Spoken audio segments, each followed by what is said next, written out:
asalaamaaleykum yéen waa Ndiayène Farba Demba Aram Ndiaye secrétaire général association pour la renaissance de Ndiayène Farba man maa ñëwaat ci yóbbulu ngoon si di wax na kat addina def ndànk la cee baax parce que ci tànk xam lu wóorul waaye teyit lu baax la ci addina di tax ma wax loolu mooy dafa am benn waay bu feebaroon lool ñu yóbbu ko hôpital entré ko biñ ko entré defal ko masque yi nga xam ne mooy tax mën a noyyi muy masque oxygène yi pour que mu mën a noyyi waaye rek taxul xelam dem boo ñëwee seet si ko it du mën a wax ak yow ndax masque bi waaye dina la mën a bind message wala mu jël téléphone am envoyé la message lu lépp dana ko man waaye nag wax daal la dul man bi ko ñaari xaritam yi seetsee ñëw taxaw ndekk kenn ci ñoom gi na ci raccord bi nga xam ne bii mooy raccord bi alimenté masque oxygène bi malade bi tëdd ba yàgg mu jël téléphone am envoyé xaritam boobu jóge ci masque bi ci raccordu masque bi benn message na ko yaa ngi teg sa tànk ci raccord bi ba tax na mënutuma noyyi boo yéexee rek ma dee waaye bi mu ko envoyé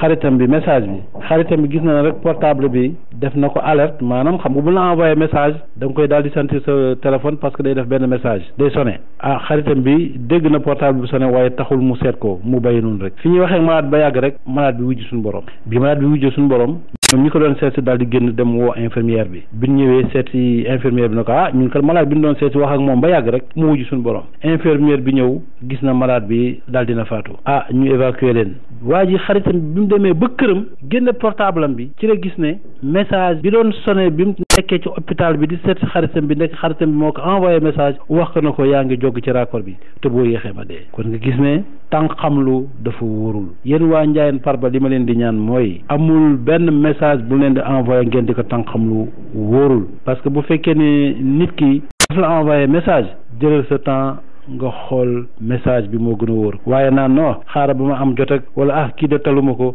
déedéet nit mën na nekk ci coono bu rëy envoyé le message nga di ko tànqamlu fekk bu boobaa loraanga bu amee yaa ko lor parce que mën nga ko jàppale yóbbal buubu rek laa bëggoon indi di ñaanal waa Ndiayène Farba bi yëpp aafiya yàlla na yàlla dolli sutural yàlla defal ñu jàmm may ñu aafiya defal ko waa Ndiayène Farba bi yëpp asalaamaaleykum wa rahmatullah